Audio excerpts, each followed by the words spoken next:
everyone. I hope you are able to see me.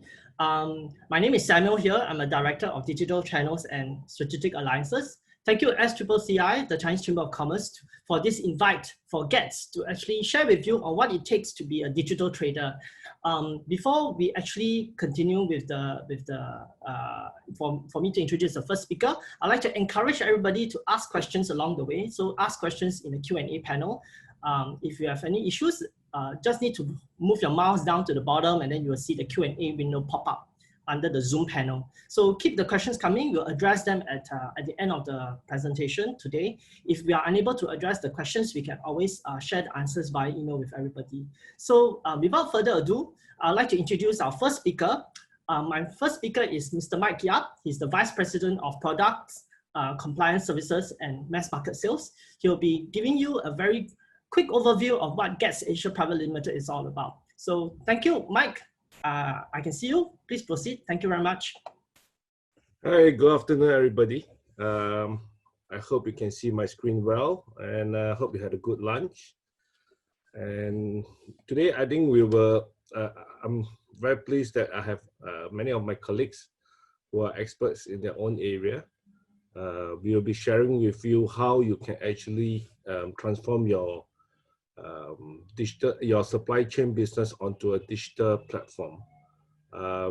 For a start, what I'll do is to do a quick introduction of who is GETS, what do we do, and thereafter, my colleagues will have put together an interesting presentation where they will walk you through how a trade can be done through a digital platform like Calista.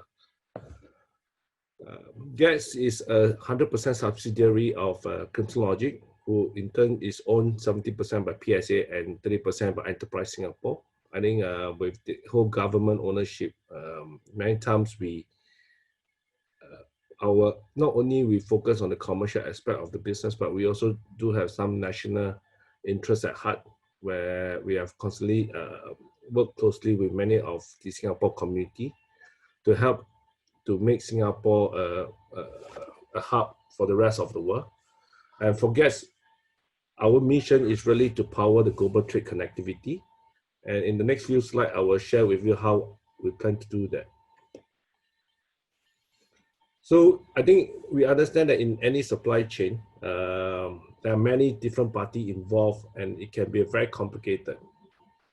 Although the trade can happen between two parties, buyer and seller, but the actual physical movement of that whole cargo can actually go through multiple routes. It can be transshipped in Singapore before it carry on its next journey, and maybe before it reach a final destination, it had to reach a neighboring port before it's trucked over to the warehouse. So I think the whole idea is really how we can enable the trade and supply chain community to able to orchestrate all these different activities in a very seamless, smartly, and secure manner. To do that, GETS believe that we need a platform like Calista, which is a supply chain orchestration platform. We believe that to be a true global platform where it supports everybody, it had to be an open, neutral, and trusted arrangement that we can have with all the different players involved in the supply chain. Beyond just the digital platform itself is insufficient. I mean, no computer or digital platform can move a physical container over ocean or over the air. We will still need to work very closely with physical asset. We had to incorporate the physical aspect of supply chain in order to make this whole thing work. So we work very closely with all the different players, and the digital platform itself is just the stitching capability. It's like the glue, while the rest of the players are the ones that actually move the physical goods itself. So to articulate the main benefit, I think like what we mentioned, our focus is really to create a seamless experience, collaboration for all the different players, to make people feel secure, whether is it from the trader, the buyer, seller, their logistics service provider, or even regulatory authority who are involved in the import-export clearance of the goods itself. I think lastly, with technology, It should not be purely just a digitization, just converting a physical process into a digital process, where you still need the same number of clicks or the same number of involvement. I think with technology, you have the ability to make it a lot smarter. Where in the past, maybe you need 10 steps. I think with digital technology, what we are trying to do is to say, can we actually cut down the number of steps? Or can the machine itself actually help you to more interestingly recognize information out from a physical document and then make sense of the information and help you in your processing of, let's say, your trade compliance. So within Calista itself, I think there are three core pillars that we focus on: the physical logistic, the compliance, which is the regulatory flow, and lastly is the financial aspect of any supply chain itself.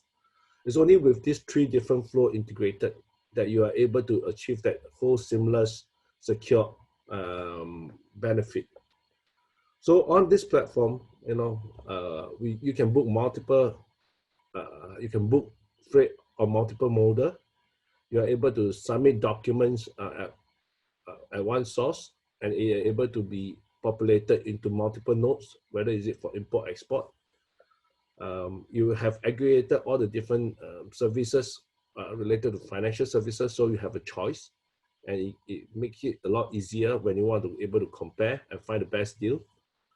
And at the same time, we also provide assisted services in the event that our customer have still not really embarked and they're new on digital journey. We can actually provide that bridge for them, where we actually have assisted services who can guide them through in embarking on the digital journey. And last and not least is, I think with digital platform, it becomes a natural expectation that you're able to track and trace your goods from point A to point B. And I think I have covered all the flow. I think beyond just all the functionality, I think it's important that for supply chain to work, we need to make use of other technology capabilities, for example, AI or machine learning, where we want to make sense of the information that flow through. At the same time, with blockchain technology, we want to be able to secure all the transactions on the physical platform so that all the parties who are involved in this whole supply chain can trust that the deal or the transaction that's conducted on it is genuine. I think lastly, we also have started a platform called Hive together with Singapore Logistics Association with support from Enterprise Singapore, where we create a social platform for all the different logistics service providers, starting with Singapore and ASEAN country. But now he have already expanded his membership to Latin America, even to Canada and India, where we allow them to come in, collaborate, discover each other's services.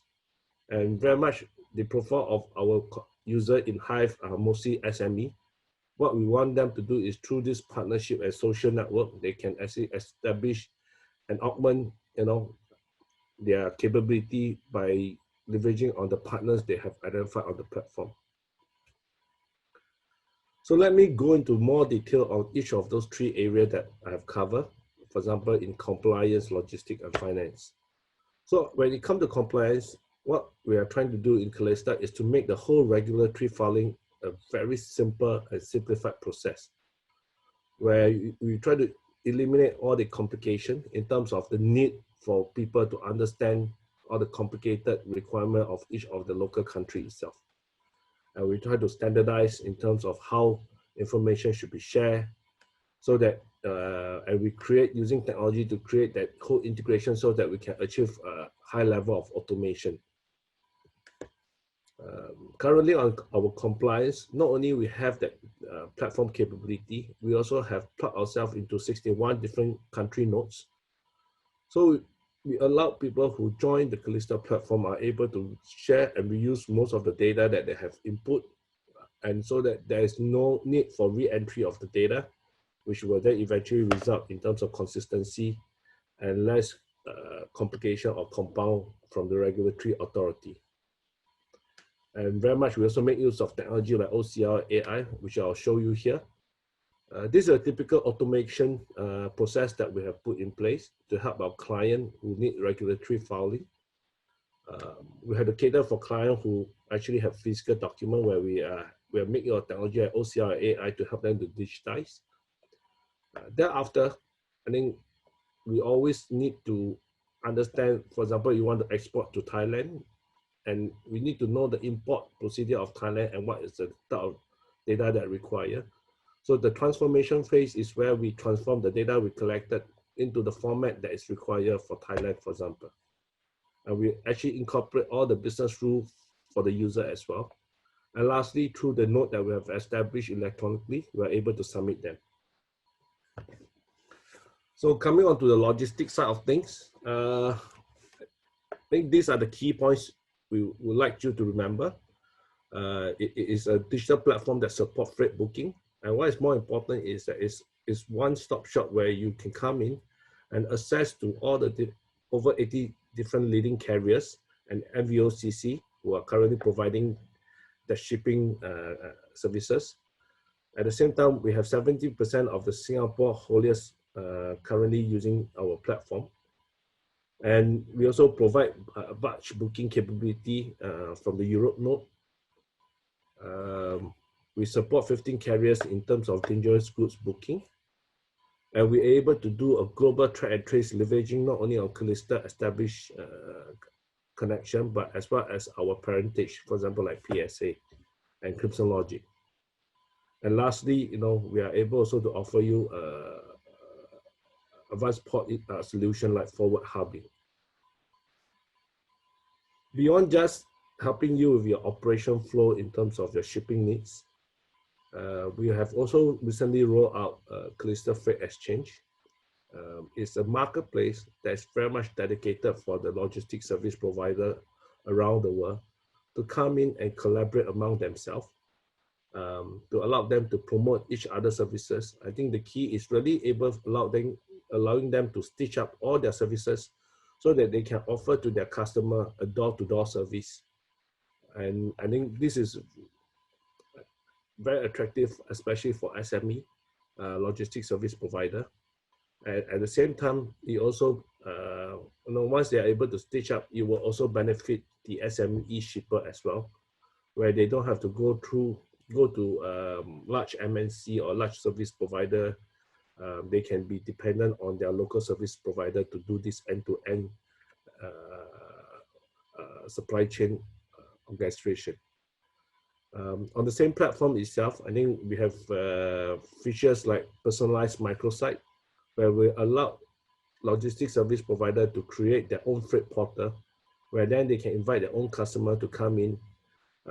They can serve them, on their rate inquiry digitally without having them to make a phone call or sending a WhatsApp, and they can interact with them, through their own microsite. On the platform itself, like I mentioned earlier, we allow the LSP to manage their own rates and services, how they want to package and bundle for all the different type of customers that they serve. As a platform provider, we also help them with very much their online marketing activity. We do not just provide them a tool. You need to able to use the tool and the information to help them to market to greater audience of customers around the world. And lastly, we also integrate with our financial service so that not only you can conduct the inquiry of rate, you can buy, sell of the rate, they can even integrate to make the payment on the rate on the marketplace itself. Next, we will cover finance. I think my colleague later will actually share more. Basically, what we want you to remember that our turnaround is really fast because very much we use machine to make decision. And not only that we turn around in terms of how we process or assess a financing requirement, we are able to move the money fast in terms of making payment or cross-border payment, especially with a click of a button. So I will not steal the thunder of my colleague. I think they will demo to you later. So I'll let them share more with you during their presentation. So these are just some of the partners who are currently on board our Calista Finance platform. and these are all reputable international company. And with this last slides, I think it ends my presentation. I will hand over you back to Samuel, and to my rest of my colleague will show you how a trade can happen on the digital platform. Thank you very much. Thank you very much.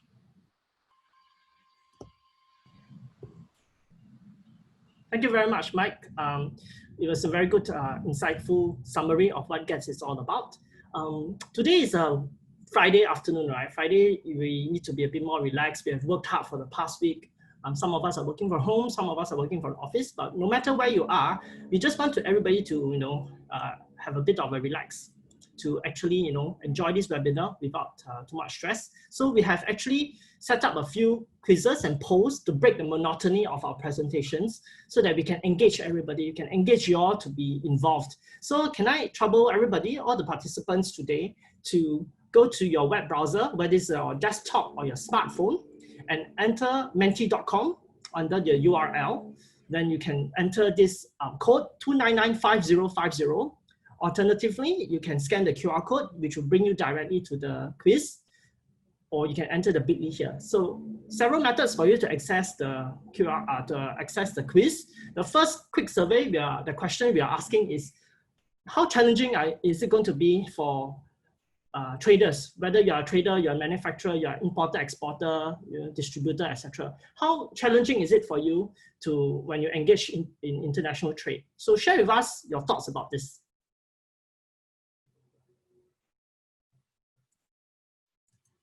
I can see the answers are coming in. Wow, it seems that a lot of us are finding it super challenging to engage in international trade. Not bad. We have 18 respondents, so I'm hoping more people can actually respond. All you need to do is to go to menti.com on your browser or on your phone.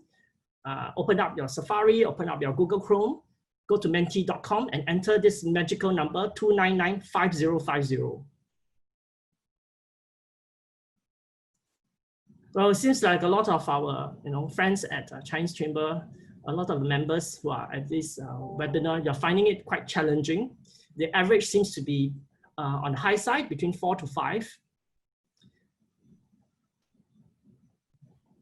So not to worry, the rest of our presentation will help you to actually have a better understanding of what international trade is all about and how to actually use digital technology, to use innovative solutions that we can provide to actually help you to navigate all these challenges that you might encounter during your process of engaging in international trade. So very good. I think thank you very much for your response.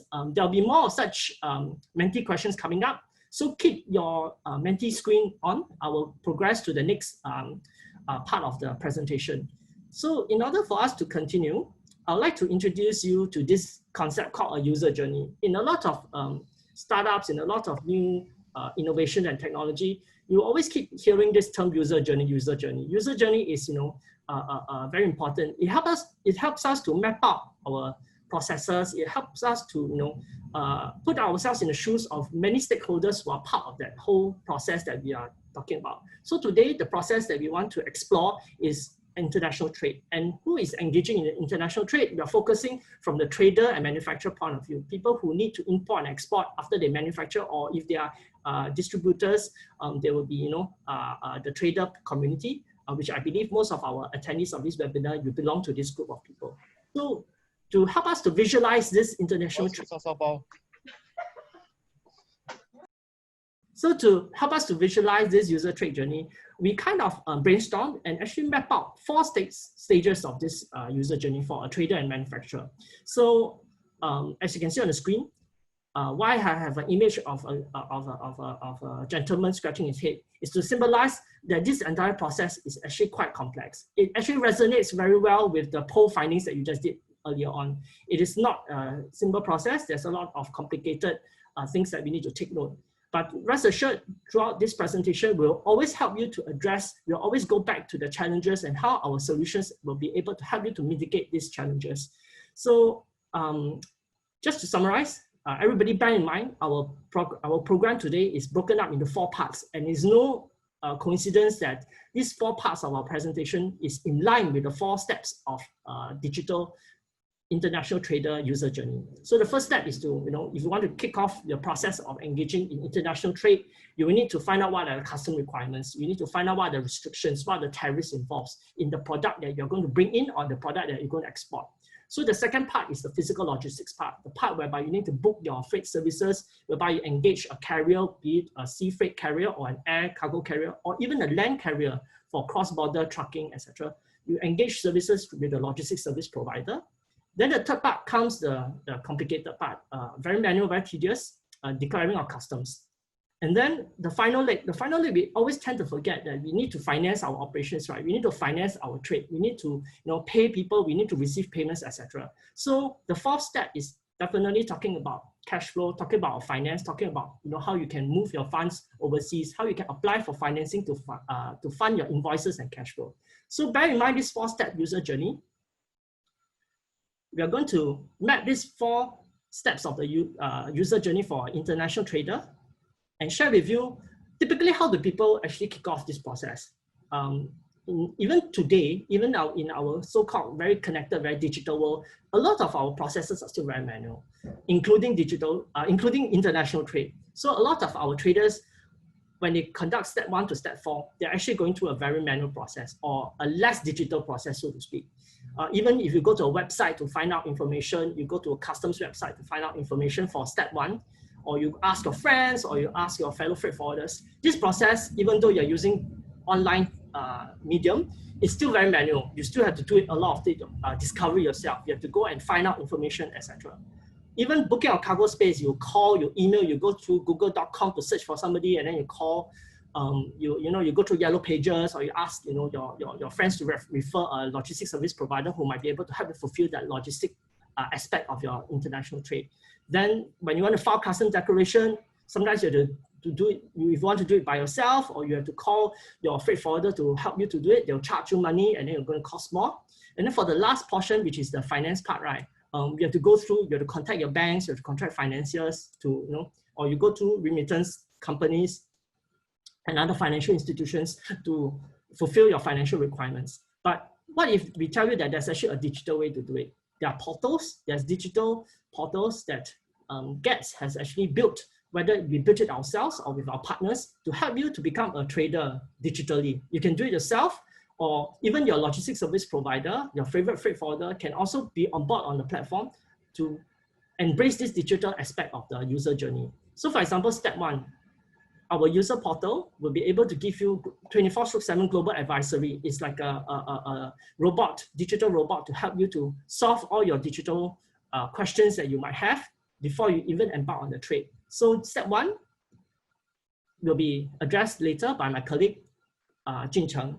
Then for number 2, when you want to book your freight services, there's also online portals that you can go in to digitally inquire, to digitally book and have greater visibility about your cargo bookings. It's similar to how, as a consumer, we go to agoda.com to book our hotels, or you go to singaporeair.com to book your flights. Everything is end-to-end, everything is within the website, is within the portal. On the 3rd step, which is declaring your customs, we have the software, we have the product to actually help you to automatically generate your documentation from a manual copy to a digital copy, so that you can submit your permits to your customs for your import and export. And lastly, we'll demonstrate to you how our online portal can help you to submit financing requests, payment requests online through our digital portal. So this is a paradigm shift, right, from going from manual to digital, and why we are doing it, and why we find that going digital is important, because it helps us to quickly seize opportunities. It helps us to weed out the manual processes. It gives us greater efficiency. And the more we go digital, actually in the long run, our productivity will increase and our cost will actually decrease, because we are relying more on more efficient ways of doing things. No need for time, no need to consume time, consume resources, additional headcount. So all this in the long run will actually benefit businesses if we go digital. I believe you have heard a lot of verbatim, a lot of advocates quotes on why is the reason to go digital. For international trade, the messaging is also the same, the reason why you want to go digital. So as I mentioned, we have the 4 solutions that my 4 colleagues will actually share more during the rest of the presentation. So before we go into the first step, which is finding the discovery about all the custom requirements, I'd like to invite everybody for a pop quiz. Everybody, please go to your menti.com again. You should be able to see the second question. This is a little trivia quiz to help everybody to be a bit engaged, to stay a little bit of awake. So can you help to answer the question? This is on which is the South American country that has signed an FTA with Singapore.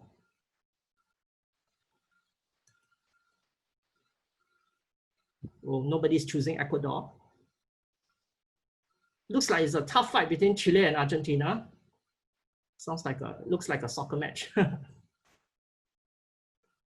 53% out of the 15 respondents, or now we have 18 respondents, majority have actually selected Chile.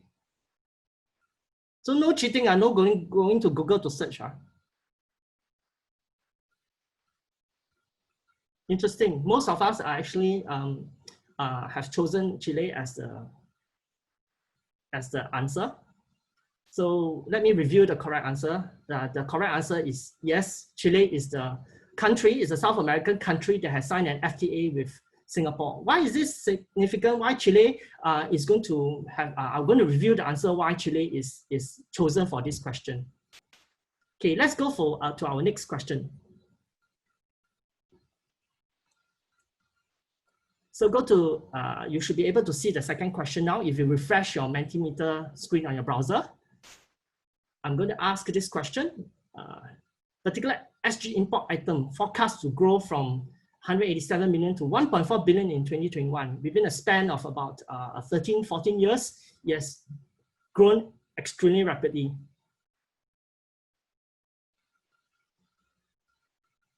No one is guessing cheese. Singaporeans are not cheese lovers. I see a lot of us like wine.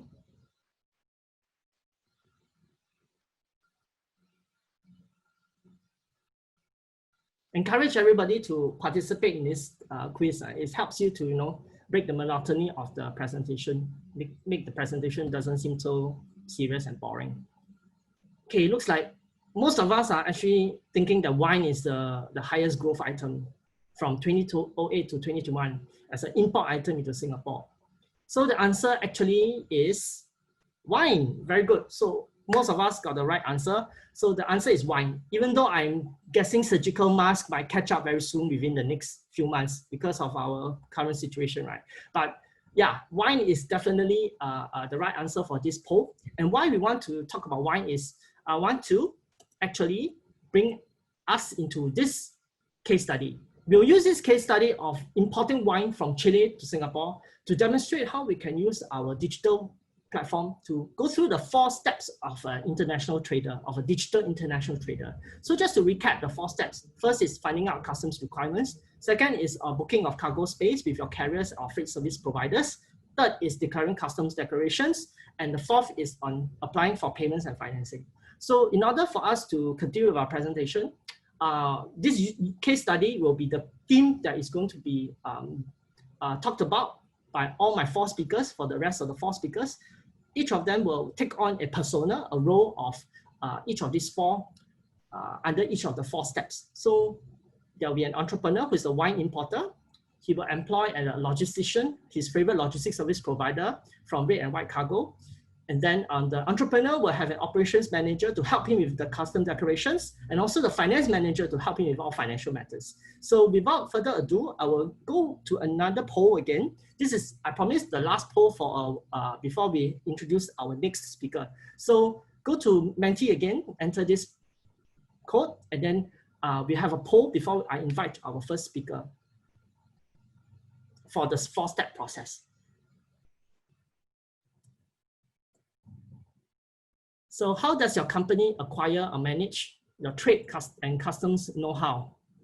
So this is a quick survey to find out how traders, how the importers, exporters, manufacturers, or any company that involves in global businesses, how they actually find out about trade requirements and custom requirements and knowledge.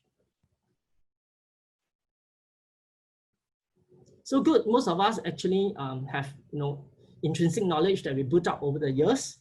30% of us have that. 33% has self-learning, self-discovery, research through public sources, through the internet, news, etc. Some of us spend time to go for courses, not a lot, but still there's quite a few people doing that. We also have our in-house specialists to manage this compliance portion, or we outsource it to a trade consultant, whether it's a freight forwarder or a customs broker. Interesting. But most of us, well, we are all self-help. Very good. Most of us are very determined to go through this digital, or rather go through this international trade process on our own with our own know-how.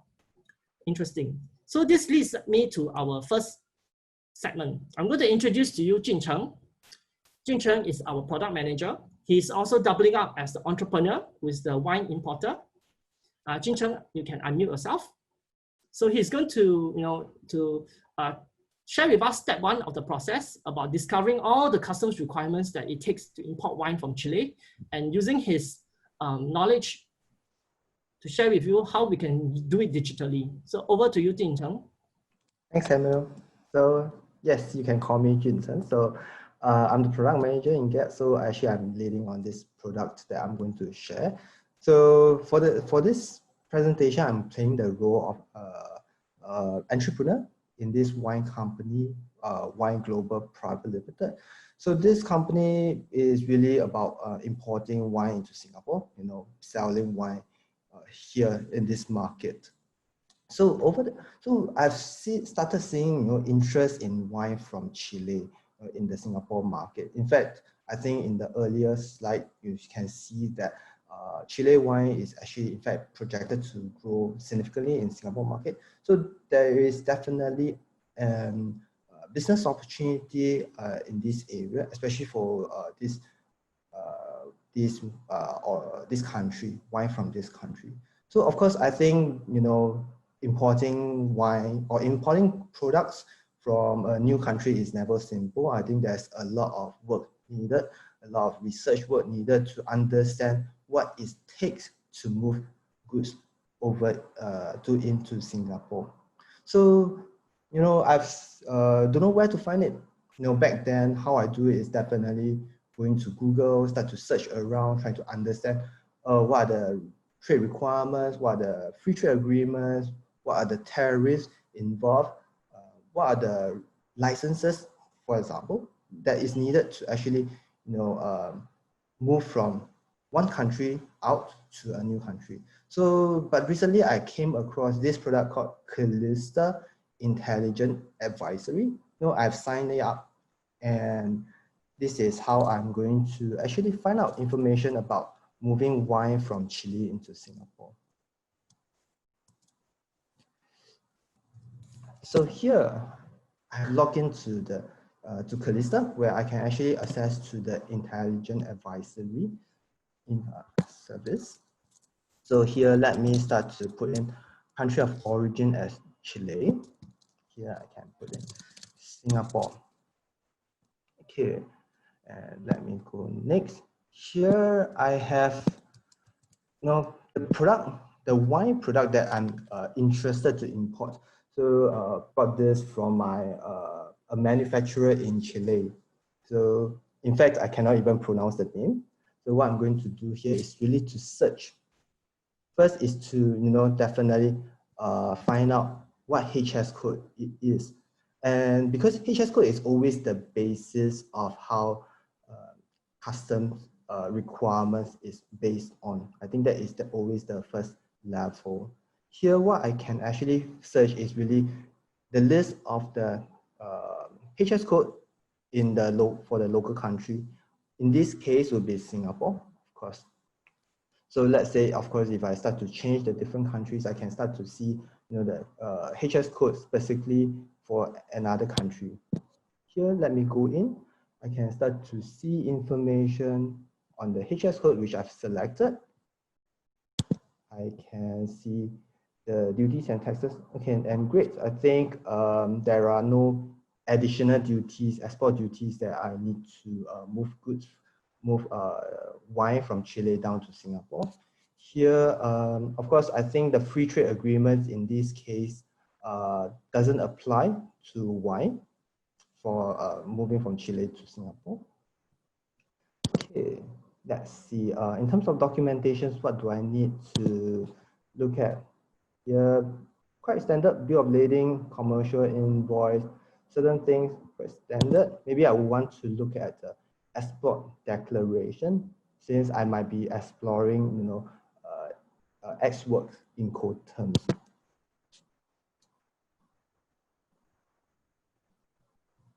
Okay. Definitely, I think we'll need a translator to know, but at least I think this gives me a good basis of where I can find out information for declaration.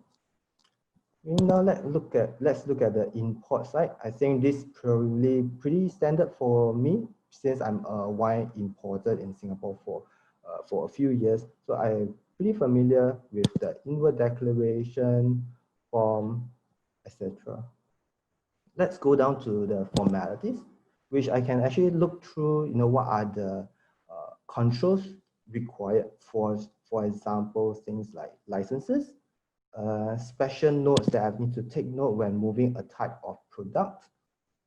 Here I can see that it's governed by Singapore Food Agency. Scope, there are notes about it. And reference, which I can actually find out more information about this control that is in place.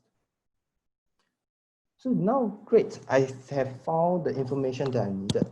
Let me share further in terms of what else I can actually do on this Calista compliance advisory. You know, apart from Chile and Singapore, I can actually also find out information for more than 180 countries.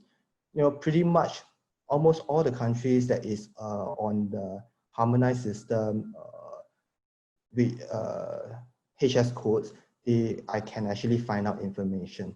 That includes not just the HS codes, it's also on the free trade agreements. What are the free trade agreements that it can be applied for a particular HS code for a particular country?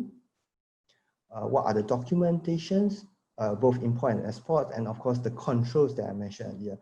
You know, apart from just using on the UI, I have also plans to integrate this system over to my ERP system. So eventually, apart from just being able to search, I can start to do out my purchase order. Immediately, I can get the recommended HS code via API, calling to this Calista compliance advisory, and eventually streamline the whole process. So let me go on to the last slide, which is to really summarize. So things that I can do with this Calista advisory. One is, of course, HS code recommendation from a layman product description. I can get, let me put this down so that you can see that. Okay, so apart from you can use the layman product description, get a HS code of the destination country. From the HS code, we can also derive the compliance information. For example, free trade agreements, trade documents, what are the duties and taxes, and of course the controls.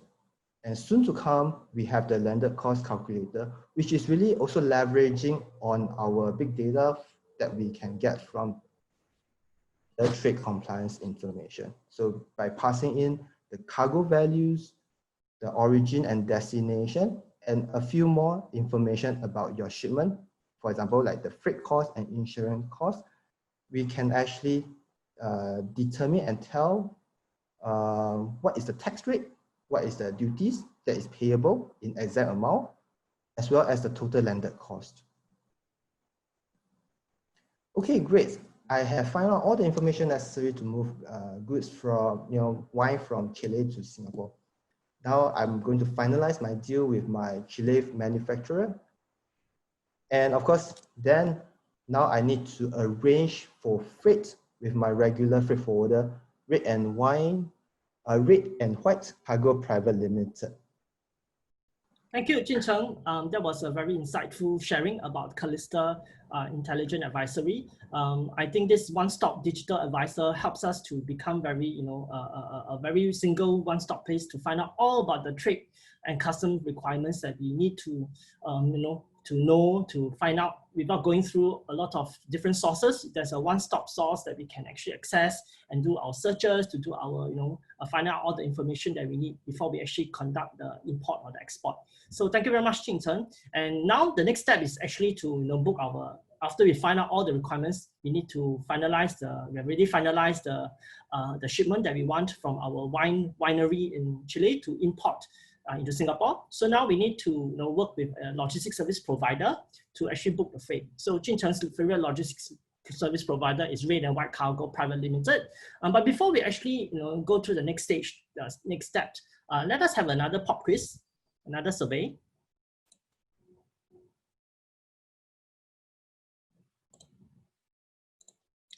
Once again, let me share.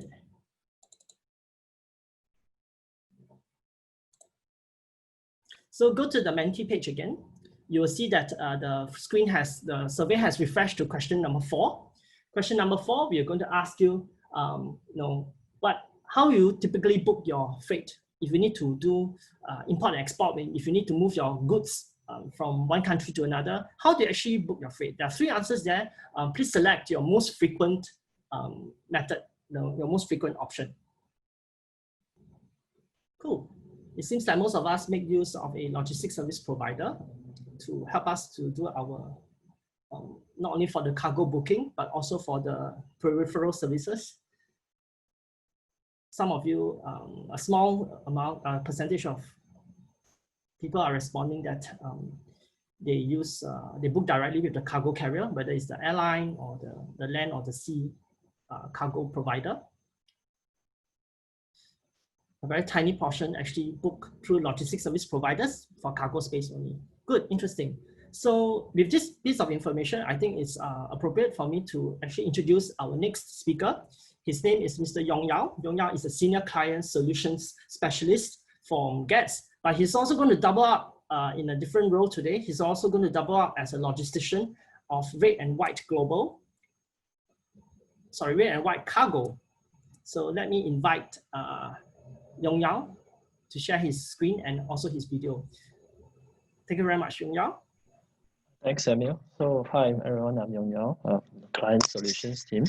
So now I'm going to take on the role as a logistician from Red and White Cargo. So Jun Chen is a long-time customer of mine and recently have mentioned to me that he's interested to import wine from Chile to Singapore. And as a freight forwarder, I have recently started on my digitalization journey. So I got to know about Calista Freight Exchange and I've onboarded onto the platform. The Calista Freight Exchange allows me to publish my rates and purchase freight space with others logistics service provider. But it also allows me to create a microsite which allow customer like Jing Chen to go into my microsite and start making a booking through the microsite. So previously for Jing Chen to make a booking with me often would be either through call or by email. But now with the freight exchange, the freight for the microsite that I've provided him, Jun Chen will be able to view rates on my microsite. And this is what he will see. He will see that for a shipment from Santiago, Chile to Singapore, this will be the rates. He can negotiate and bargain with me through the website. And of course, he knows that my rates are the ones that he has often used and trust. So he will continue to make a booking through this microsite. And upon making a booking, he will upload documents like his packing list and invoice and submit this. And all this will be sent to the Calista Freight Exchange portal, which I, as a logistics service provider, would have administration rights to it. So upon receiving the order from Jun Chen, I will be able to view it in the administrative portal, and I will be able to assist to carry on to continue the booking. by confirming this order from Junchen first, and then I'll place a booking with my carrier and any haulage bookings that is required. Confirm the order, and then Junchen will be able to receive my invoice and make the necessary payment. So now I'll go back to introduce to you what is this Callista Logistics suite of product is about. So Callista Logistics module allows shipper, freight forwarders, and carriers to interact with one another. So some of the things that the logistics provider or the shippers can do is to search for things like ocean schedule. They can also make a freight booking for ocean FCL containerized shipment, general or DG cargo, create their shipping instruction and bill of lading, be able to track and trace their shipment, like containers status. Previously, my colleague Mike has mentioned, we also provide the availability of booking haulage within Singapore, as well as forward hubbing services.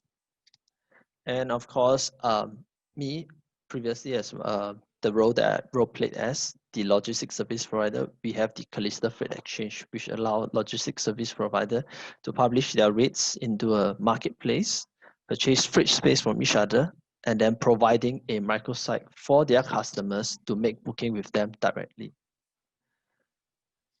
So the Callista Logistics services is available through UI, which is the website, or the customers can choose to integrate with us. We are able to do so by EDI or XML. And these are some of the EDI solutions used by our customers and partners. So Callista Logistics partners with Intra and CargoSmart. And as Mike has earlier mentioned, we are connected to 80 over carriers. And these are some of the carriers that we have on board our platform that is available for shippers to book. The Callista Freight Exchange that the logistics service provider can see provides such a simple workflow, a personalized microsite for the customer to make booking directly with the logistics service provider.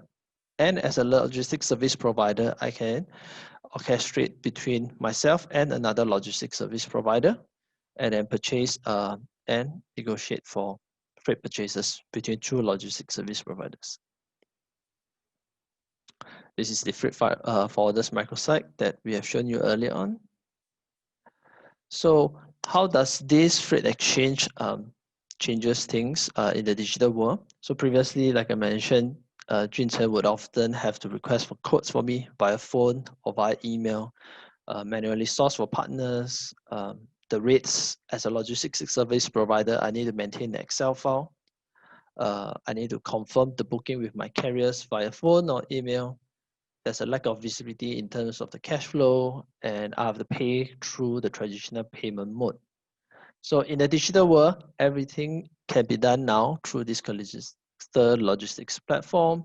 There's a website for the logistics service provider to input their rates, as well as the customers to come in to make the freight booking on their own. So there will be no more costly IT systems or software investment. The freight exchange is a pay-as-you-go monthly subscription model. No longer is my customer or myself restricted to Office desktop, and I can access it via browser anytime and anywhere. So with this, I will pass on to Samuel, who will continue on with the user journey. Thank you, Yong-Ya, for your presentation on the logistics aspect of the user journey. We have actually completed 2 out of the 4 steps of this user journey. So everybody, time for another survey. I promise you this is going to be an interesting one. So go back to your menti.com, go to this code, enter this code again, back to your screen, or refresh your screen if you already have your menti.com on the browser. You should be able to see question 5, 5A, 5 alpha.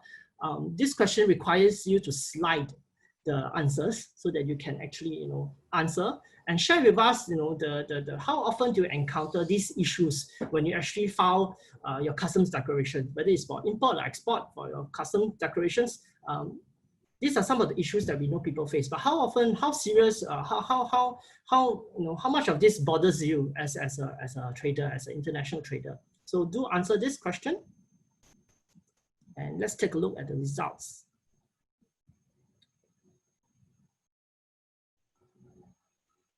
Majority of us actually find that the process is tedious and manual.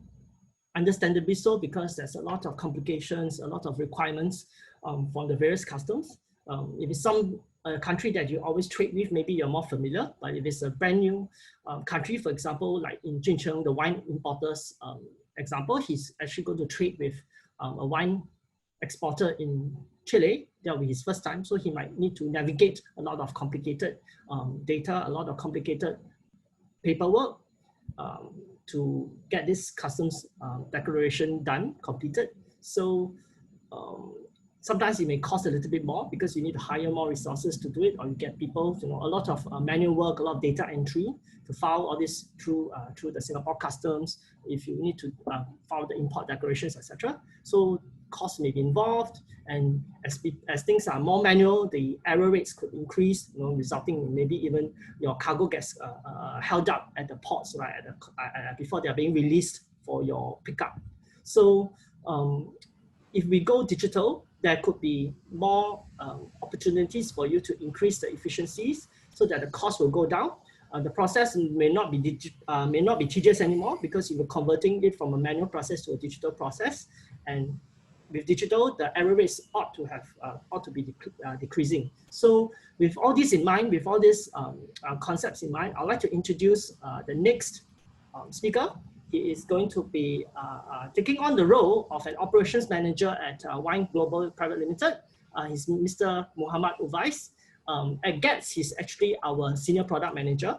But for today's presentation, he's going to put on the hat of an operations manager who has to navigate the custom declarations complexity and share with you how he's going to declare customs in a digital manner. So he's going to share with us some of the technologies and some of the technology behind it and how it makes custom declaration a lot more easier and a lot more digital. Uwais, please. Thank you very much, Samuel. Very good afternoon to everybody. So I'm Uwais. So for this user journey, I'm the operations manager, and under the purview of me is basically doing the export and import declaration to clear customs so that I can export my goods out from Chile and bring the goods in. And so based on what JC Chuncheng actually shared earlier, based on the Incoterms of Ex-Works, I would need to cover both the export as well as import declaration. So how is this usually done? So this actually used to be a very manual and tedious work because to actually file these declarations, there's a multitude of information that needs to be filled in. And all this information is disparate and in various places and all over the place, basically. In packing lists, commercial invoices, or shipping documents, so on and so forth. Even if I do have information within my in-house system, there is no integration to actually reuse this data as well. So what generally happens is you need to go into each and every custom system to actually key in all these data before you can actually file your declaration and to get your goods cleared. And so what was very manual through Calista compliance, Calista regulatory filing, it's digitized, and we can definitely benefit from increased productivity and with much lesser errors. So let me show you how this has helped. So just to anchor yourself, I'm actually showing you based on international trade, it happens on a buy, ship, pay model. So there's the preparatory work, the export, then the transport, then the preparation for import, and then the actual import itself. So now we're actually focusing on the regulatory procedures, which covers the filing of export and import declarations. So how can this solution help me? So basically, if we could actually have data from in-house system or bookings or from the export declaration itself. So all these digital data, be it it's in structured data, or it could also be in PDFs or images. These could be piped into Calista regulatory filing to extract the data, transform the data, and reuse the data and help you to file the data to customs. So for this, how in this particular scenario, what do I need to do? So as I mentioned before, I need to file the export declaration to the Chile single window, and then also to file the import declaration here in Singapore through, for these purposes, I'm going to use a TradeWeb, which is I'm a customer of TradeWeb. It's a GET system. And so how is the information available? So one option is where the information is in PDF or images, as I mentioned. The other is where we have a structured information as well. So both options are available for me. And so for the export declaration, I'm going to show you how I'm going to use information from PDFs that's going to be used to generate this export declaration. Let me toggle my screen. So here I'm going to log into my tool, which is the data extraction tool. So I'm just going to log in. I have my workbench here. So I'm just going to create a pouch to actually drop all my documents in. So in a couple of minutes, you'll be able to see that, this would actually process the information and extract it out. So I'm going to do a Chile export. And I'm going to select the information that I have here, which is a booking invoice as well as packing list. So all these information that is required for the export declaration resides within these documents. So I'm dropping them here and I'm just saving them. And once it's dropped in, so this is my document pouch, which is going to extract all the relevant info from here, and I'm just going to submit. So at the back end, the information will get extracted and processed and extracted into an XML format. So the XML format is a document which will be serving as an input to the Chile export declaration. So let me toggle back to my slides. So, and now I have used my PDF to extract the information, and it actually creates an XML. And this XML is actually submitted, and this is how it looks like. So basically, this XML is basically a representation of all the data that is extracted out, and it has various information, as you can see on the slide here, in terms of the bill of lading, container number, invoice number, supplier, manufacturer number, the description of the item itself, the wine, and even the HS code. So in Chile, a specific HS code needs to be used because the Chile HS classification is different. And in Singapore, we need to have a separate HS classification adhering to Singapore customs rules. So such rules are incorporated and put in place within the solution. And it helps me to automatically transform the data, extract the data and transform the data and create it in such a format, and to also integrate with the relevant systems and to pass it out automatically, right? So this information was used to file the export, and this same XML file is used to extract the information, to transform it into a format, to send it to TradeWeb, TradeWeb being the front end, which connects to TradeNet. And so here, you can see on the left, which is basically the document, which is the RUSE document, you would say. It's an export declaration where it has various information of the, the consignment itself.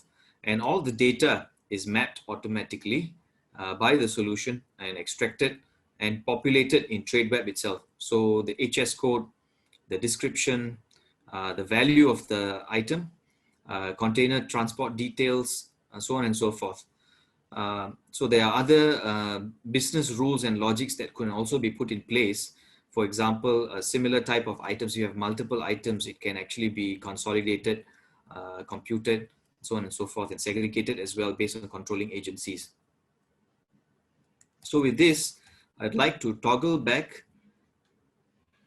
So now I have submitted the document to TradeWeb, and there will be a draft populated on TradeWeb. So this is the import declaration. So I'm going to log in to TradeWeb to see how my information has been populated.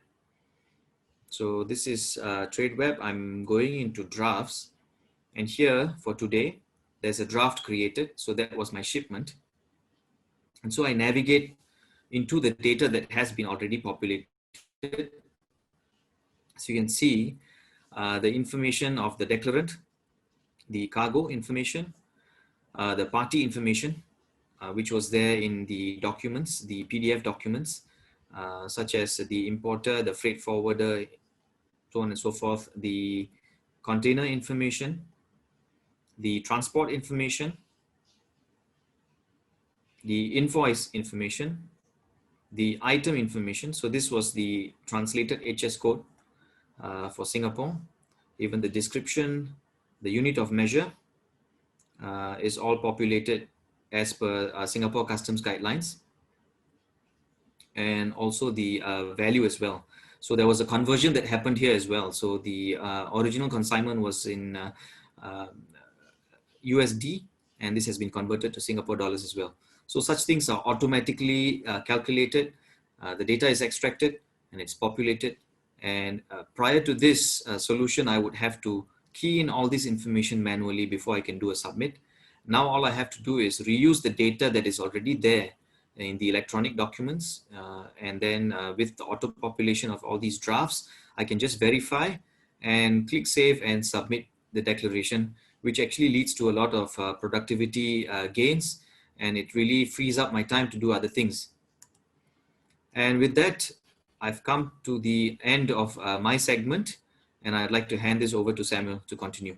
Thank you, Uvais. That was a very good sharing on how the complicated process of customs declaration is digitalized and made simpler for the declarant, for the importer or the exporter. So we appreciate that, and I think we have a better understanding of how the digital benefits of step 3 of the process of the international trade user journey process can be simplified, can be made more efficient through the process that you just described through Calista platform. So before I introduce our next speaker, and also to cover the last step of the international trade user journey process, which is the financing and payments portion, I'd like to encourage everybody to go back to your browser and answer the last question, which is question 6. Use the slider on the panel on the question to answer the question. So how likely are you to use a fintech for your payments and financing needs?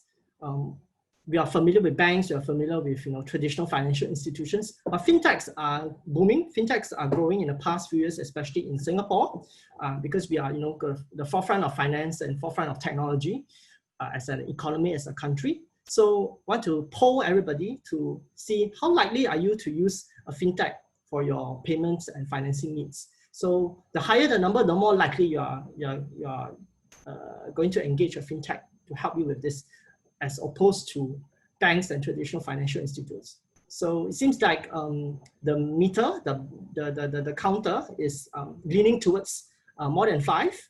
Means that well, I would think that there's still about 40% of us needs to be convinced to adopt a fintech and use a fintech for our most common payments and financing needs. So with this finding, with this insight, I would like to invite our final speaker.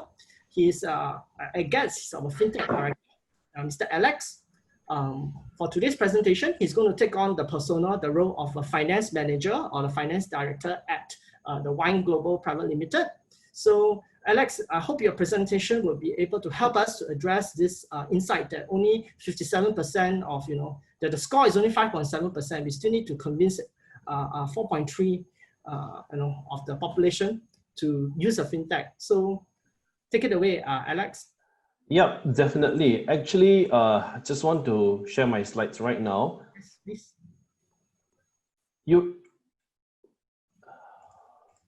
Actually, if I were to role play my role as a finance manager of the buyer of wine located in Singapore, I would have completed that role play in a minute, because all you need to do is go to this website, Calista Finance/financing, fill in your name, your company name, your contact number, your email, upload your ACRA or your nation's registration certificate, upload your invoice, upload 2 months bank balance, indicate whether you're a TradeWeb or not TradeWeb user, submit, and within 3 working days, we will then tell you exactly whether you got rejected or accepted plus disbursements.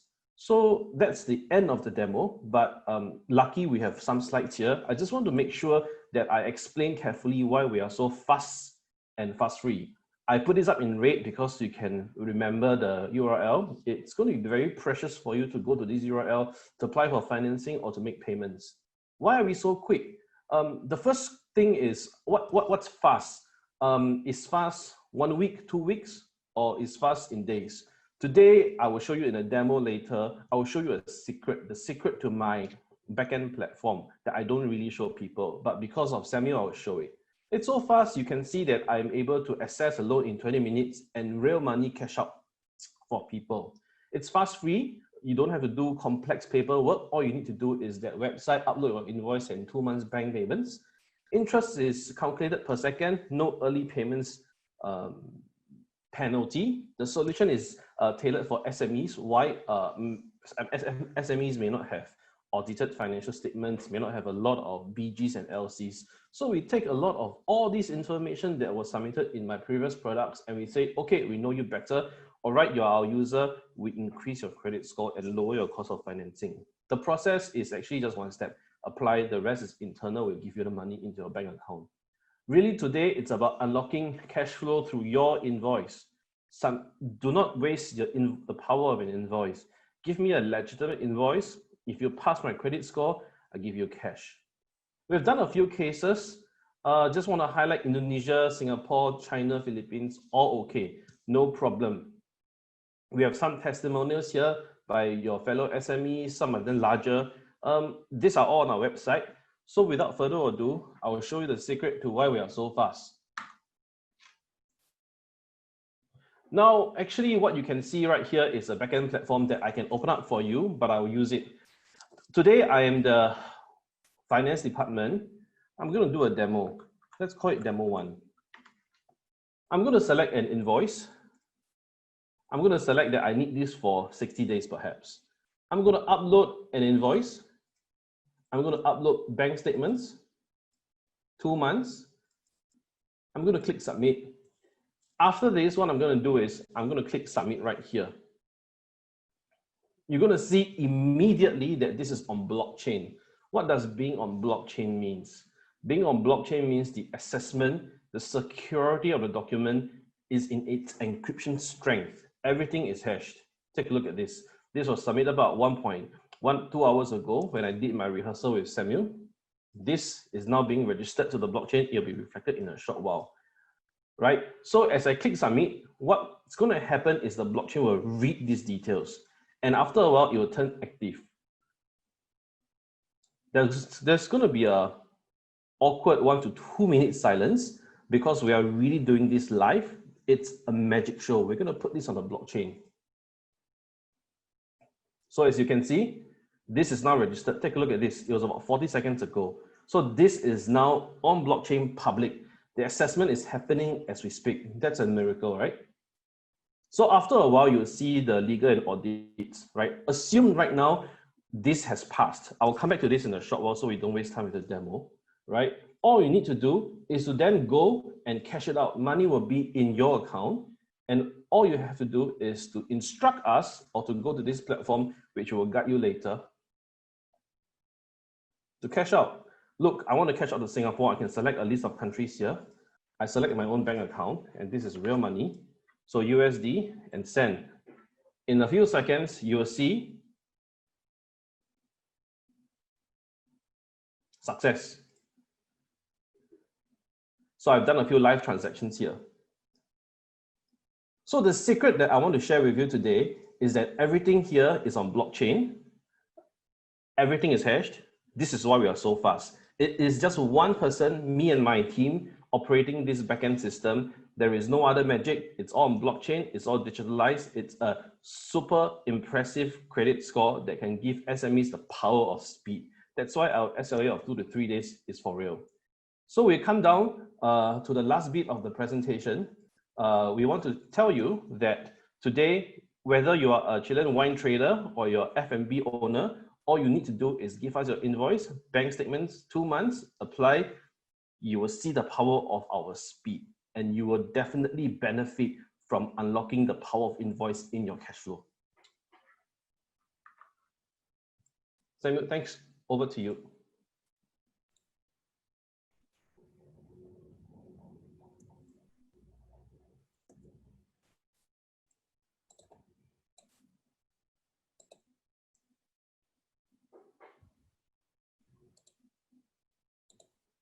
So thank you, Alex, for sharing the benefits of actually using technology to fulfill our financing needs. It's really quite impressive to get the loan and disburse within that short space of time, as opposed to a traditional financial institute. Hopefully, this technology will help us, help SMEs, help traders to get access to invoice financing, to get access to cash flow management tools through the platform, to actually manage their cash flow better and to, tie through this difficult period of this pandemic. So thank you very much, Alex. Appreciate it. So I believe we have come to this segment of the Q&A. This is one of my favorite segments because it helps us to be a bit more interactive. It's help us to reach out to answer any queries and doubts. So Chris, would you like to explain a little bit more about the Q&A? Okay, for the Q&A, right, I will need to trouble all the audience. We have a Q&A feature within Zoom itself. So if you have any questions, feel free to drop them inside the Q&A session. It'll be good if you can actually put them inside, probably just address your name as well. Don't send it as an anonymous request, because it'll be hard for Gets to follow up with you after the event if you actually put it in as under anonymous. So for some of you, if you actually have any personal questions, you may actually want to use the chat feature just to direct to the speakers as well using the chat. Yep, so that's about all. Samuel, shall we invite all the other panelists to join you in the Q&A now? Please, yeah, let's everybody turn on our videos.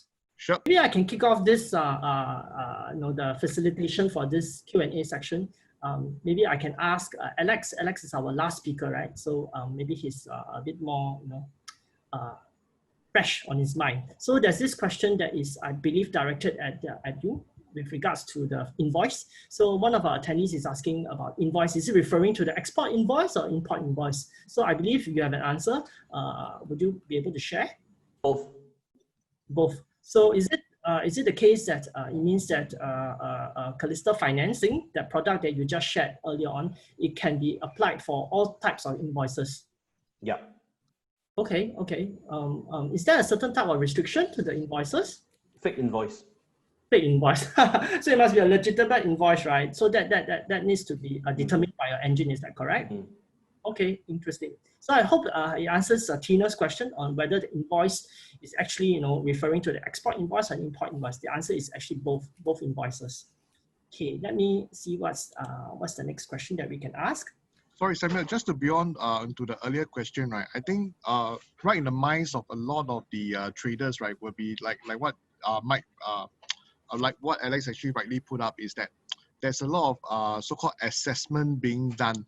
So I think that's where, even in some of the cases where the government is actually giving some bank loans or whatever, right?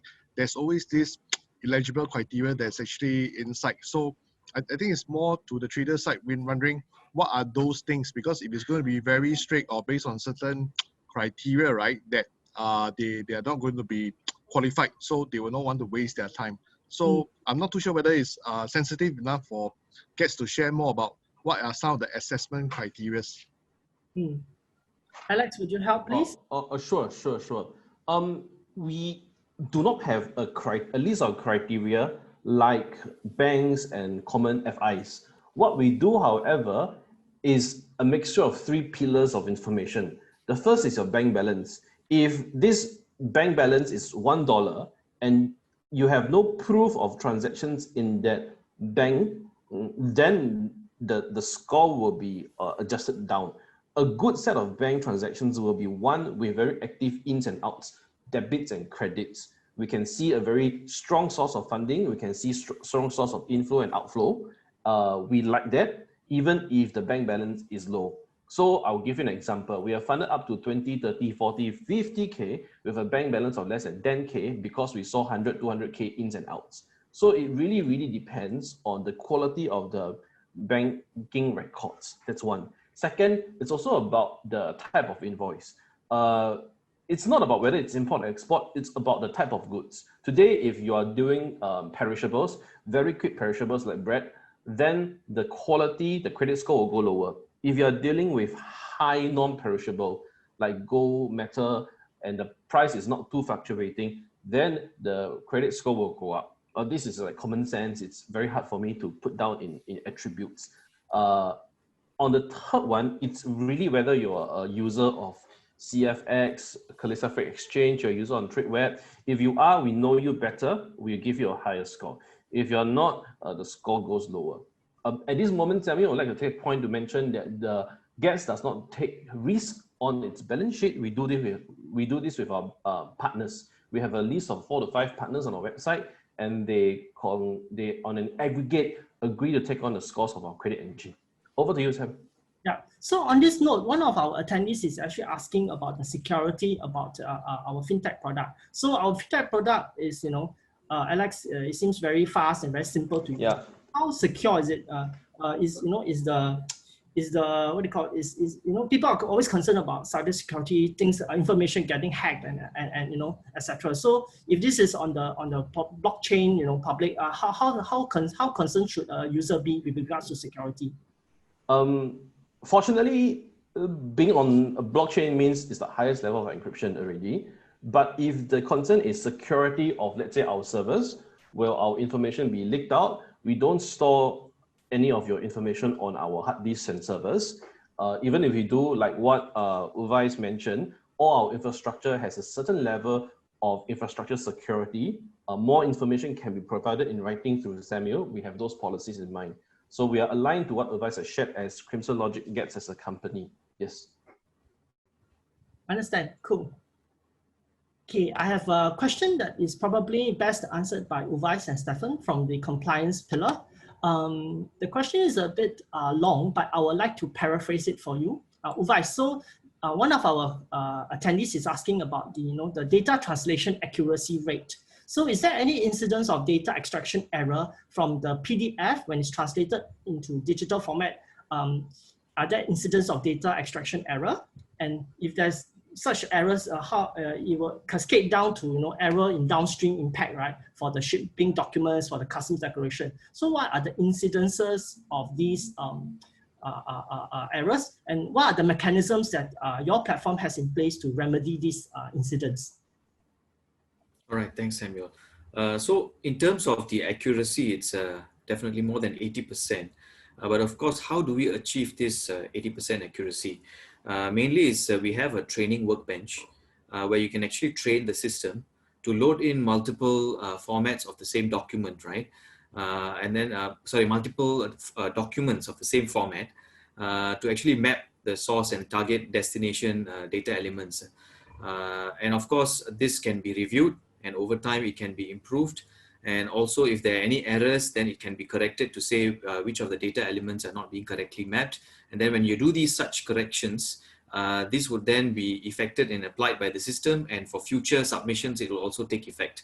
So another fallback mechanism, I think one of the part of the question was that how do you remedy if there is any error, right? So while we actually extract the data and then populate such trade declarations, right?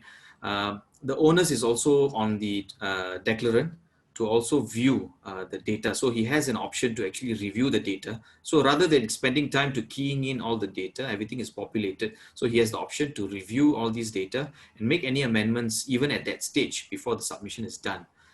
So I think these are some of the measures that are in place or in the process that can actually mitigate such issues. Thank you. I believe you have answered the question that our attendee has posed on with regards to data translation errors. The next question I would like to ask probably Mike. Mike, you're not on video, but we can hear you clearly. Can you unmute yourself while I ask this question? Okay, can you hear me? Yes, we can hear you perfectly. So one of the attendees is asking about deglobalization, right? Globalization is happening everywhere because of the pandemic.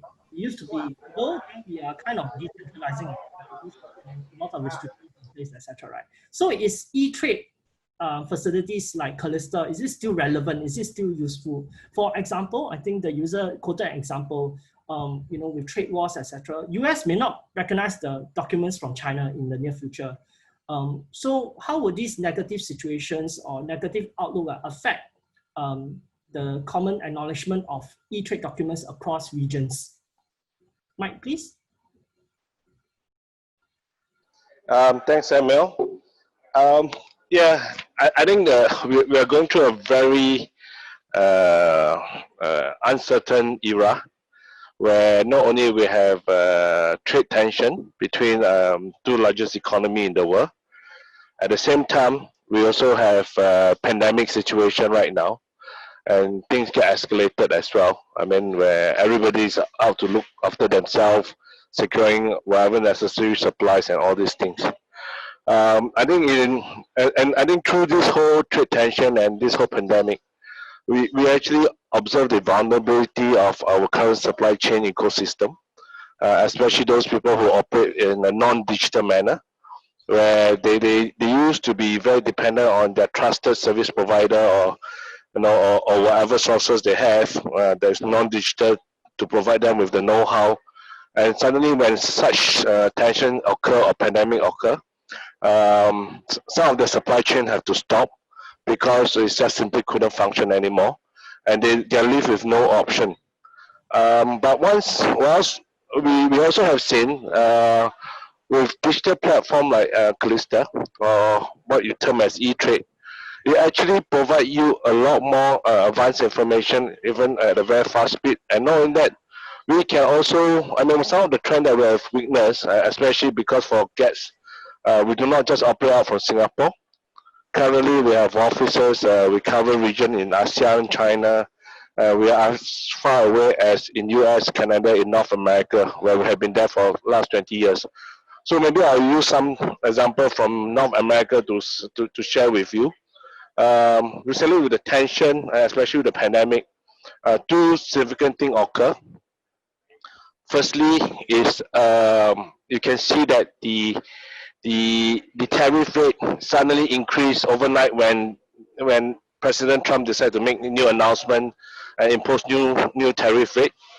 And many of the traders are not able to respond fast enough, and they are always being caught. So I think our earlier colleague JC has shared with a platform like Calista Intelligence Advisory is able to give you near to real-time information, so that while you cannot predict, because nobody can predict what Trump is going to wake up with, but at least what you want to know is the real-time information. At the same time, I can quote you another example. During this whole pandemic, we also observe another thing is that because of like masks and all this is become an important supplies. We have seen many countries actually loosen the importation criteria for masks, simplifying it, at the early days when it was under great shortage, so that they can facilitate the movement. And straight away, we were able to witness this from our own platform itself, where we saw that the importation requirement for such medical supplies have changed overnight, and that really helps us to able to determine what is the correct information to use. So coming back to US, so interestingly, I mean, we've been involved in the whole import-export procedure because we provide our own digital service in North America, whether it's in Canada or USA. I mean, GETS are accredited by both the US and the Canadian Customs Authority. We start to see a shift in terms of how goods are flowing into US. In the past, most of the goods are traditionally coming in by air. It's either going to LA, or it's going to New York, or even Chicago. And by sea, you can see that it will either call on the LA on the West Coast, or on the East Coast, there will be the other ports. But lately, we are observing that many of the goods are not even coming in direct into US anymore. And they are actually coming in from places like Canada or even Mexico. And especially what we have witnessed is the e-commerce goods itself. So with that, we realize that, can you imagine that if you do not have enough information, you do not have digital tool like what Calista can offer, this would never be an option for you to even know. You will be basically stuck and say that, hey, I can't really move goods in. But now with Calista 2, we are able to then support you and to tell you that there's other alternative. You know, you can actually ship in via Canada and you can truck it over to US. And especially for e-commerce goods, the new free trade agreement between the three countries, you can still leverage on them. You know, this is the power of what the digital platform can do. So to me, the whole deglobalization is a concern, it's a fact, and especially with the pandemic, is going to be even more real because every country is going to protect their border. But I think what you want to do is, we can't change that decision, but what you want to do is to be more well-informed and explore what better alternative do you have. So I believe with GETS and with the platform like Calista, this is something that you can do. Thanks. I'll hand over back to you, Samuel. Thank you, Mike, for your explanation. Now I'd like to direct a question with regards to the freight aspects of the user journey. So perhaps Yong Yao, why would you be able to answer this question? So there's this question by one of our attendees. He's asking, as a trader, are we able to use freight exchange to get a quote from third-party country to third-party country, meaning from Germany to Australia, for example, instead of Germany to Singapore? Sometimes these traders, they need to offer CIF from third country to third country instead of through Singapore. Will freight exchange be able to make bookings through the microsite or even from the freight exchange marketplace to get quotes for freight from third countries to third countries, third-party countries to third-party countries? Thank you. Yong Yao, you need unmute. Thanks. As long as the freight forwarders subscribe to the freight exchange and they decide to publish the rates, the freight exchange is open to anyone in the world, as long as the freight forwarders decided to publish the rates. Then once the freight forwarder is on board on Calista Freight Exchange, they can provide the microsite link to any of their customers, and then they can just make the booking accordingly with the freight forwarder. So the important step is we need to have the freight forwarders to be on board on Calista Freight Exchange first before any trade can happen between the third party and third party. And of course, this will also require the freight forwarders to be open to publish rates, because this is one of the things that we see nowadays, that freight forwarders, they are a bit scared or in some ways skeptical in publishing their rates onto the freight exchange. So that is where the freight exchange is trying to come into. We are trying to open up this entire marketplace for freight forwarders to have a sort of a healthy competition, so that it will also benefit traders and consumers when they purchase freight space. Yeah. Cool. So from what I hear, it seems like this ecosystem under the freight exchange is growing. I believe there's not only Singapore freight forwarders are listed, there's a lot of freight forwarders from all over the world that is being signed up as a user, as a provider of freight rates on freight exchange, right? So I believe in time to come, this ecosystem will grow rapidly. I think last I remember, there's more than 100, almost 120 freight forwarders from all over the world. Some of them from China, some from Europe, ASEAN countries as well, already starting to publish their rates and freight routes on freight. So before long, if you go in to search, it'll be as easy to search from point A to point B. You can key in 2 ports and then you'll be able to get the freight rates in a dynamic manner. So I hope that answers the question on freight rates for third-party countries. I have a question that there's time to take maybe 2 more questions before we conclude today's presentation. Maybe the next question I can ask Jin Chen with regards to the intelligent advisory. I think this question is quite relevant for your area. One of our attendees is asking, can I use TAS Quick Search, Trade Advisory Quick Search, before being a member or sign up with Calista? So it sounds like someone is very eager to try, and can we have invite this person to try? So, Cheng, over to you.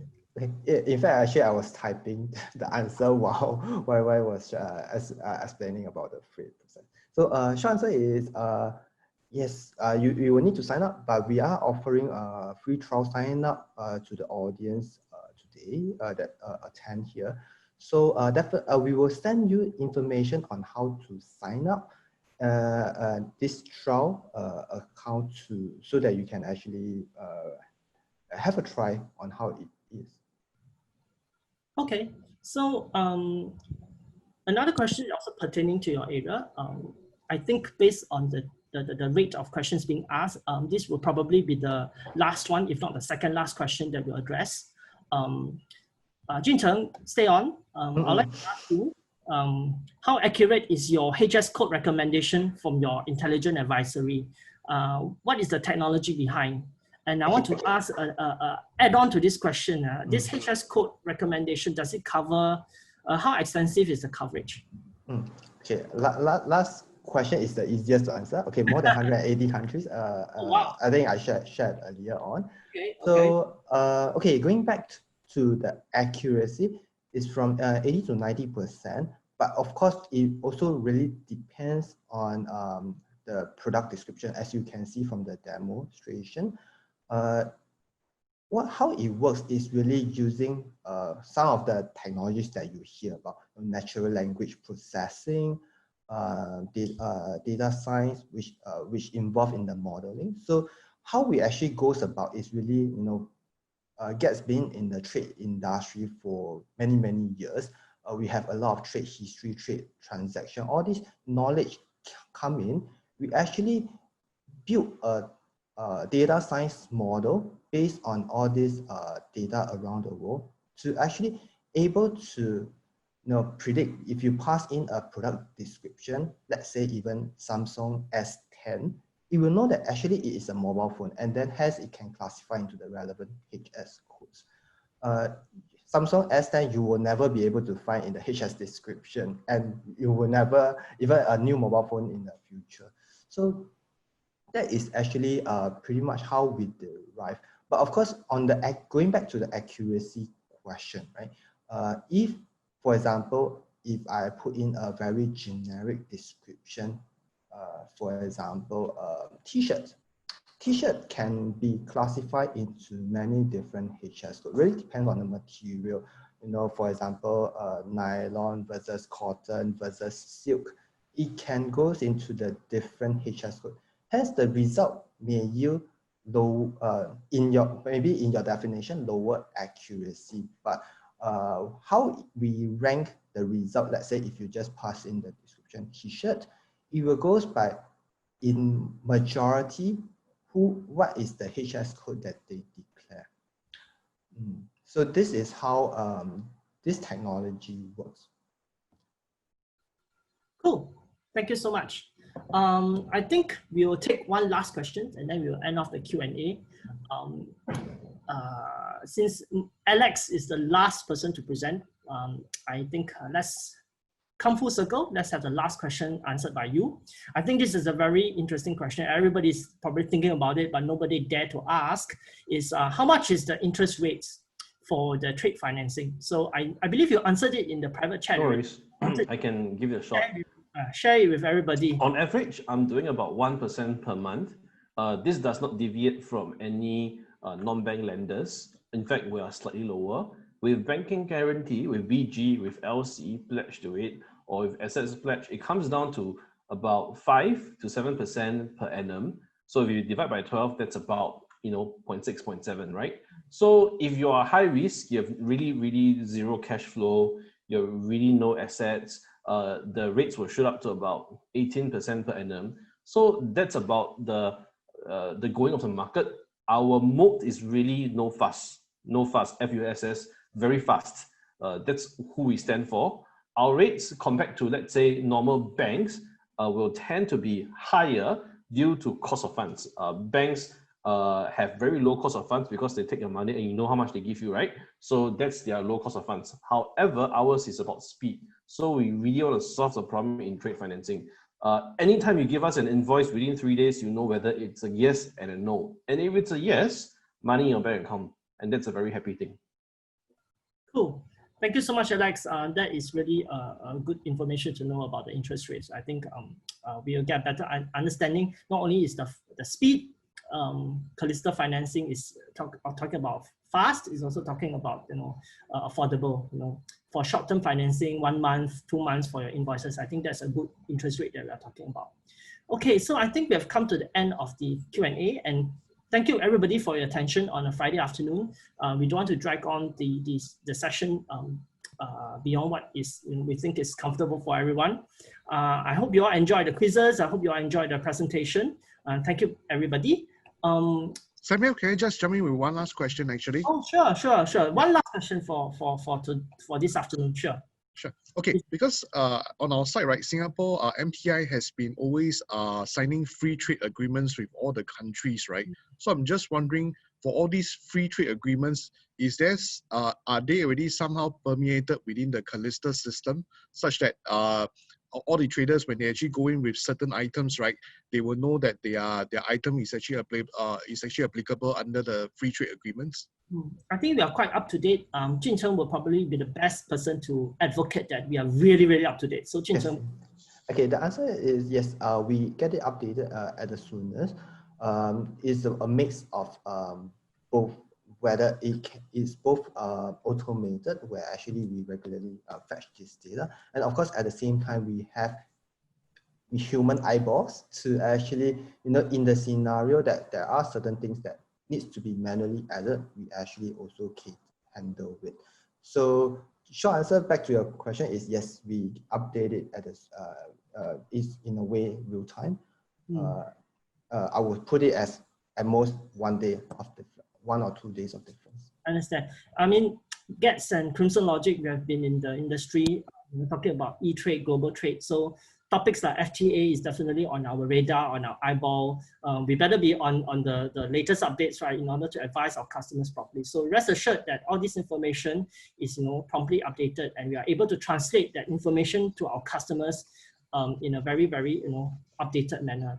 Okay, so Chris, I think we are good. I would like to share a screen for the survey.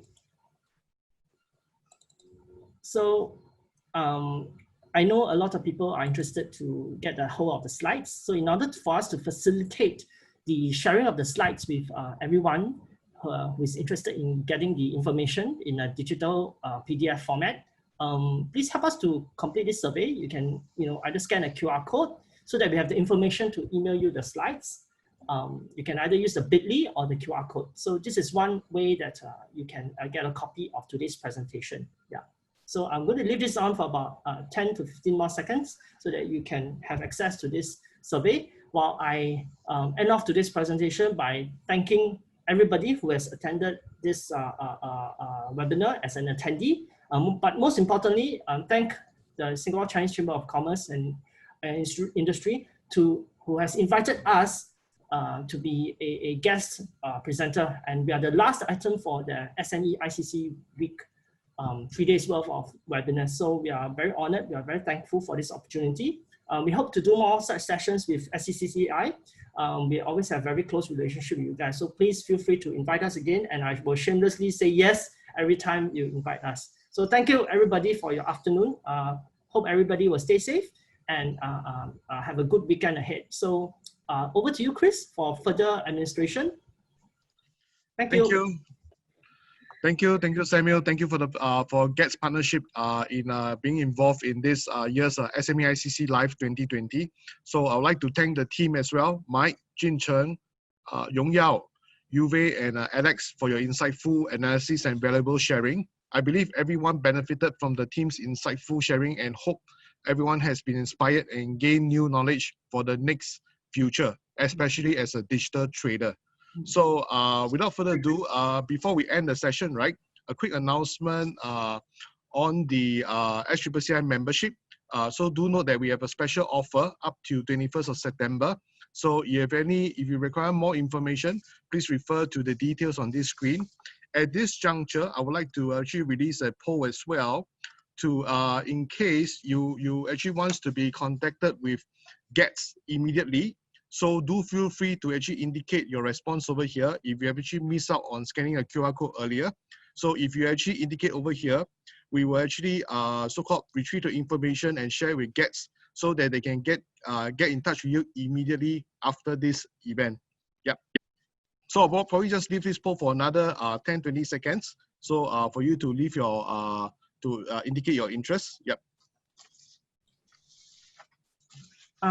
Sorry, I wanted to jump on. I believe Sure. some Q&A questions we didn't answer because of time, because of, maybe some of the questions require a bit of advisory from our other colleagues who are not present today to answer the questions. So rest assured, we'll address each and every Q&A. The SMEICC will share the questions with us so that we can reach out directly to you, if you have answered a question and that we have not replied during the live Q&A, we will address it to you offline through an email. So don't worry, your questions will be answered. We are not avoiding them, not to worry. It's just that because of logistics, because of not the right people are here to answer the question, we need to take it offline so that we can have a better answer prepared for you. And I believe we will find ways for the Chinese Chamber to share the answers with everybody. You can even publish it on the Facebook post for this particular video, right? You're going to post it on Facebook. So you can also do the Q&A. I think that's a good idea. One of the attendees was asking. Okay, thank you so much. I'm really going to sign off for now. Thank you so much. Bye-bye. Bye, thanks, Samuel. So in fact, if you guys have any further questions pertaining to trade-related matters, feel free to actually leave it within the Q&A session. We'll keep it open up to 4:20. So for all those questions that are actually placed under the Q&A, we will forward them over to GET for them to reply the individuals who have actually posted the question. So with that, we come to the end of the session. So also, please let us know your comments on the SMEICC Live through the feedback survey here. You can scan the QR code on screen or follow the redirect link after you have closed this session. Your feedback is valuable to us so that we can improve your experience for next year. Especially the case is because for those who have been attending SMEICC for the past years, right, you know that this year's format is a bit different. So previous years has always been a conference and exhibition component, whereas for this year, we are actually moving the whole event fully online. So I think for those who have actually been attending the session, please do give us some valuable feedback so that we know as we craft SMEICC 2021, what are some of the things that we can actually gather feedback from all of you in order to make the next event next year better.